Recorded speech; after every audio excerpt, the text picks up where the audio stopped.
What if I wanted to break, laugh it all off in your face? What would you do?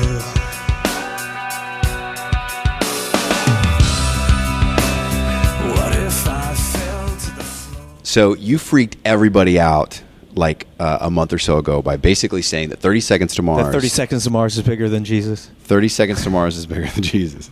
Buddha was the quote, actually. We're talking about the possibilities of another record or the possibility of calling it something else and saying goodbye. So, like, of course, everybody's like, oh, my God, 30 Seconds to Mars is breaking up. And then, obviously, with the cancellations of shows this week, which had nothing to do with that. But everybody's freaking out. Could you leave this right now? Well, right now, no. I'm committed to 30 Seconds to Mars. I think everyone realizes that in a very, very deep way. And I always will be in some way. It's a huge part of my life, of my brother's life. But who knows what the future has in store, and I reserve the right to change direction, to reevaluate, to reinvent, and to move forward or sideways, whatever I choose as an artist. And you have to give yourself that freedom to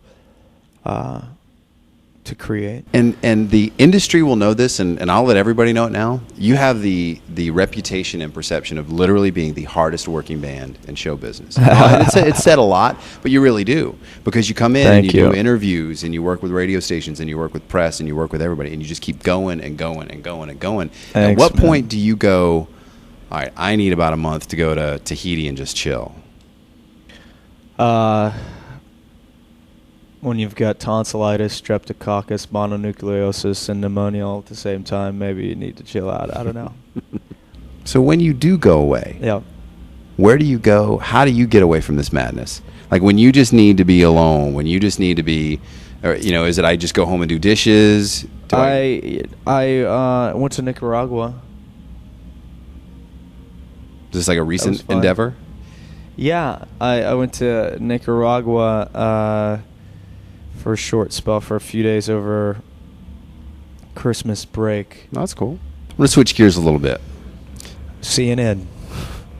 What's that guy's name on CNN? Wolf Blitzer in the Situation Room? No, the other guy.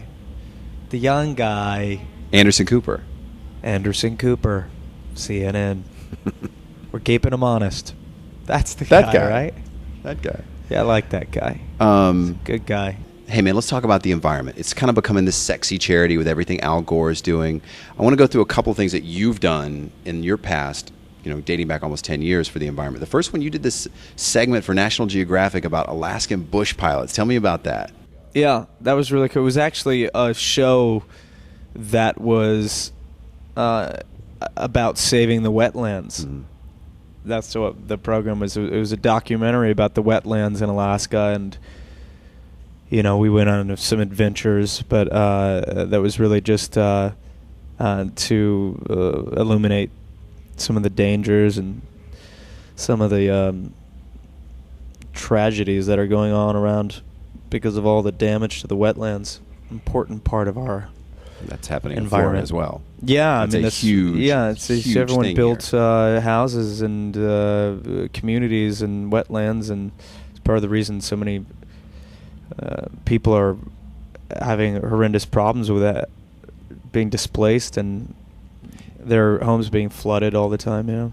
And also, you guys are using vegetable oil to fuel your buses on previous tours and this tour. Yeah, we did on Welcome to the Universe and on this tour. There's a big push to be carbon neutral, right, to use environmentally friendly products and fuels, and it's the marketplace is catching up. And my sense of it all is once people are able to make a profit in a legitimate way, then you're going to see a lot more of those sort of things. And it's nice if there are incentives for companies to start up, but I think that once the public, and I believe a large part of the public has an appetite to participate in some way. So as a successful musician, do you feel like it's almost your responsibility to be a spokesperson for the environment or for a charity? It's a choice. I don't think it's a responsibility. I think the responsibility lies with all human beings. If you live and breathe on this planet, you have a responsibility to it. So I don't think it's specifically, a responsibility of any celebrity or rock band, but it's nice when people participate if they really do. I'm not a big fan of bogus charities, or I've seen some of these things that come and go that you question sometimes how much money is actually going to the end result and to the problem itself. All right, final thing on the environment. Live Earth this summer. The date is 7/7/7. 7 continents. This massive thing. The concert is actually called the Concert for the Climate in Crisis. Maybe 30 seconds to Mars on that? You never know. You never know. It certainly would be nice to participate. Hey, dude. I just want to say thank you again for your time. It always means so much to have Jared Leto sitting in front of 97X. Thanks, dude. Thank you, man. It's so cool to hang out. And congrats on all the success again. I know every time I see you, I always congratulate you on your success. But if you go back 2 years, there were people remind you that there were people that said, here's another actor in a rock and roll band, and look at you. You just said you're at home here. Now here's just a guy in a band trying to get a job in a movie. Very well put. What if I wanted to break?